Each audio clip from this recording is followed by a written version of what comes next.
You'll be shocked to learn the truth about Jesus' face and skin color. Was Jesus really the way we imagine him today? A letter from Pontius Pilate to Roman Emperor Tiberius describes Jesus' appearance in detail, details not even found in the Gospels. Pilate talks about Jesus' miracles, his trial, crucifixion, and even his resurrection. But what exactly did he say about the Son of God? The letter starts with Pilate writing, "Greetings, Majesty. Strange events have happened in Judea, and I feel I must share them. They could impact the future of our empire. Since I became governor, I've had nothing but trouble." Pilate explains how, when he first arrived in Jerusalem, he threw a big banquet and invited Jewish leaders, but they didn't show up. He took this as disrespect. When the high priest finally came, he claimed his religion didn't allow him to eat with Romans, but Pilate believed he was lying. Pilate warns that the high priests only care about power and wealth, even betraying their own people. He describes Jerusalem as the hardest city to control, with constant fear of rebellion. With just 100 soldiers and little support from Syria, Pilate worried that Rome was expanding too much without enough strength to keep control. He tried to understand the people better, and among all the talk in the city, one rumor stood out the most, about a man named Jesus. "I once heard about a young man in Galilee teaching new ideas in the name of a God who sent him. At first, I thought he might be trying to turn people against us Romans, but I quickly realized that wasn't true. Jesus of Nazareth seemed more understanding of the Romans than even his own people. One day, I saw a crowd gathered around him. He stood calmly under a tree, speaking gently. I didn't interrupt but asked my secretary Luz to stay and listen. Luz knows Hebrew well, and I trust him fully. When he returned, he told me what Jesus had said. One moment stood out.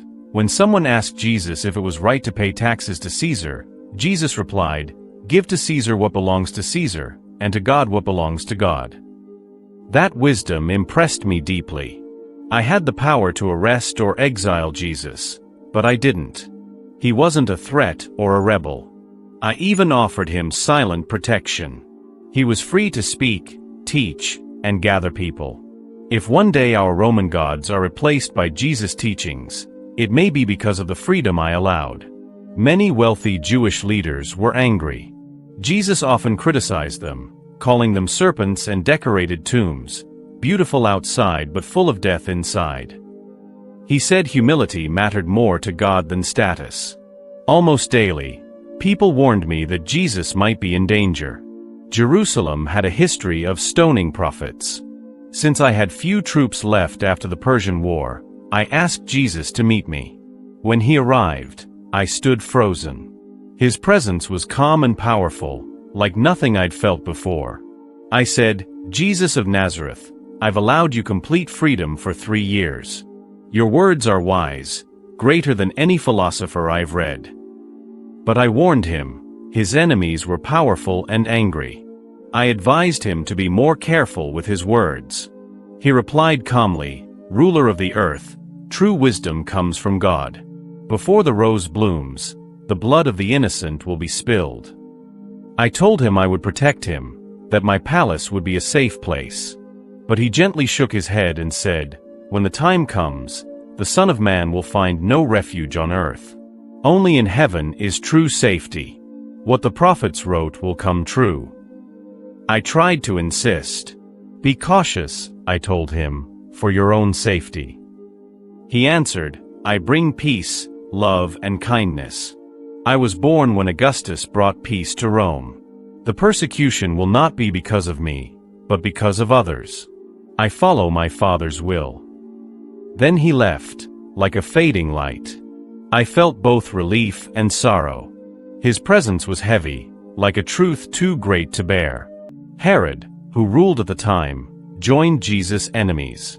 Though proud, even he hesitated to harm Jesus, likely because he feared him too, though no Roman could admit fear of a Jew. I heard about a young man in Galilee named Jesus who was teaching a new message. At first, I thought he was trying to turn people against Rome, but I soon realized that wasn't true. Jesus seemed more kind to the Romans than even to his own people. One day, I passed a crowd listening to him speak calmly under a tree. I asked my trusted secretary, who speaks Hebrew well, to stay and listen. He later told me that Jesus spoke with great wisdom, better than any philosopher. When asked if Jews should pay taxes to Caesar, Jesus said, "Give to Caesar what is Caesar's, and to God what is God's." His words were wise, so I let him speak freely. Jesus wasn't a rebel. I offered him protection, maybe without him even knowing. This freedom upset many Jewish leaders. They hated him because he called them out for being fake, like clean tombs outside but full of death inside. He also said humility mattered more than status. People constantly complained about him. Fearing trouble, I invited Jesus to speak with me. When he arrived, I felt deeply shaken by his calm presence. He didn't seem like a normal man, more like something divine. I told him to be careful, as his words had made enemies. But he answered calmly, saying, "The true refuge is in heaven," and predicted that the righteous would suffer. He left quietly, and I felt relieved. Later, Herod came to visit and mocked me when I said Jesus wasn't dangerous. As Passover approached, the city filled with angry crowds demanding Jesus' death. I heard the temple leaders had bribed people to shout against him. I asked for help from Syria, but none came. I had too few soldiers. Jesus was arrested even though he'd done nothing wrong. Religious leaders, Herodians, Sadducees, and Pharisees, joined forces to accuse him. They never forgave me for earlier actions, and now they wanted Jesus dead. They claimed he called himself the Son of God and the King of the Jews. I tried to avoid condemning him. I sent him to Herod, but Herod sent him back. My palace became surrounded by the crowd. A seer warned me not to harm Jesus, calling him sacred. My wife had also warned me in a dream. When Jesus stood before the crowd, they shouted for his crucifixion. I asked what crime he had committed. They said blasphemy. Jesus remained calm. I offered to release him, as was tradition, but they chose to free another criminal instead.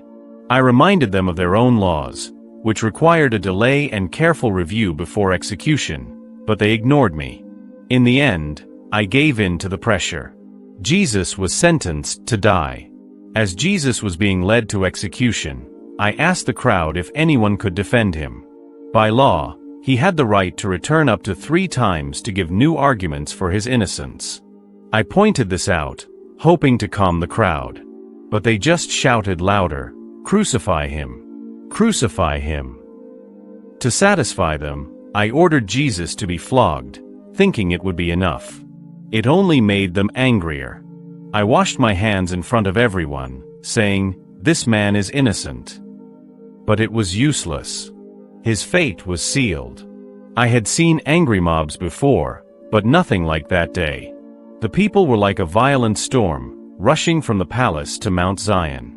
The sky darkened, reminding me of the day Julius Caesar died, also on the Ides of March.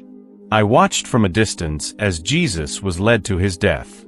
The city felt empty and filled with sorrow. Strange signs appeared in the sky and on earth. Some said it was the universe falling apart, or that God himself was suffering. A strong earthquake shook Lower Egypt, terrifying everyone. A man named Bazar, a friend of Jesus, died, some say from shock or grief. Later that evening, I walked to Golgotha. The sacrifice had been completed. The crowd was quiet, many feeling regret. Even my Roman soldiers looked shaken. I saw some Jews whispering about miracles. Back at the palace, I found an old man crying and praying. He said, "I am Joseph of Arimathea. I've come to ask for Jesus' body to bury him." I gave him permission and ordered soldiers to guard the tomb. A few days later, the tomb was found empty. The disciples claimed Jesus had risen, just as he said he would. I investigated thoroughly. A priest warned me the disciples might steal the body, so I had guards placed there. The head guard, Ben Isham, later told me a bright light appeared before dawn. He saw figures that looked like the dead, glowing with joy. Heavenly music played, The earth shook, and he fainted. When he woke up, the tomb was open, and Jesus' body was gone. Some priests tried to bribe him to lie, saying the disciples had stolen the body. But he refused. Some priests believed Jesus was not an ordinary man. They thought he had appeared before in ancient times.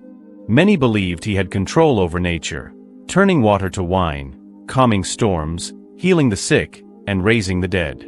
He wasn't accused of any crimes, only of performing miracles that upset the leaders. People said he was kind, calm, and peaceful. His face showed compassion. His hair was light brown, wavy, and shoulder-length. His eyes were deep and seemed to change color. His skin was fair, and he dressed simply but with dignity. Now, noble sovereign, I've told you everything honestly so you can judge my actions fairly. I remain your loyal servant.